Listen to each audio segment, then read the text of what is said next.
এটা তো আমার এই বিধানসভা এবং আমাদের এই মণ্ডল যে এখানে তো আসা প্রতিনিয়তই উচিত, কিন্তু সারা ত্রিপুরা ঘুরতে হচ্ছে।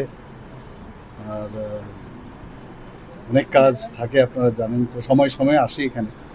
তো আজকে নিজের মণ্ডলে এসছি, যে বিধানসভা থেকে আমি দুবার জিতলাম।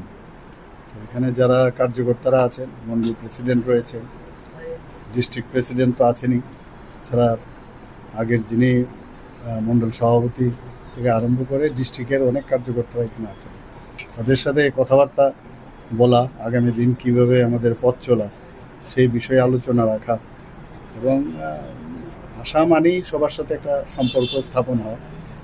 এবং আমাদের সামনে মিউনিসিপ্যালিটির ইলেকশন রয়েছে, আগরতলা মিউনিসিপ্যাল কর্পোরেশনে এবং অন্যান্য নগর পঞ্চায়েত মিউনিসিপ্যালিটি আছে।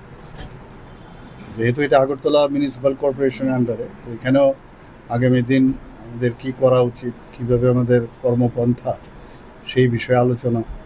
বা এমনি তো পয়লা বৈশাখে ডাইরেক্টলি তো এখানে আসা হয়নি, আমার যে বাংলো সেখানে ওরা গিয়েছিল সবাই, ওইখানে আসলাম। একটা প্রীতি সুলভ একটা আলোচনা আজকে করার জন্যে মূলত এখানে আসা।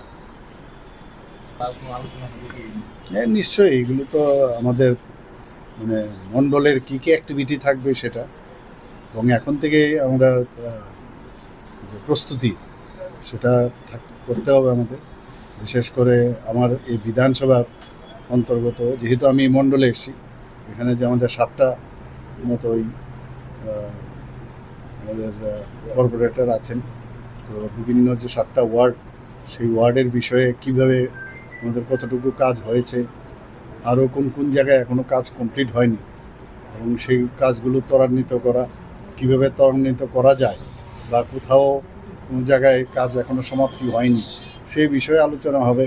সেই বিষয়ে জানকারি নেওয়া অফিসিয়ালি তো আছে, কিন্তু প্র্যাকটিক্যালি ফিল্ডের থেকে যারা সবসময় মাঠে ঘাটে থাকে তাদের কাছ থেকে খবরটা নিলে অনেকটা বেটার হয়।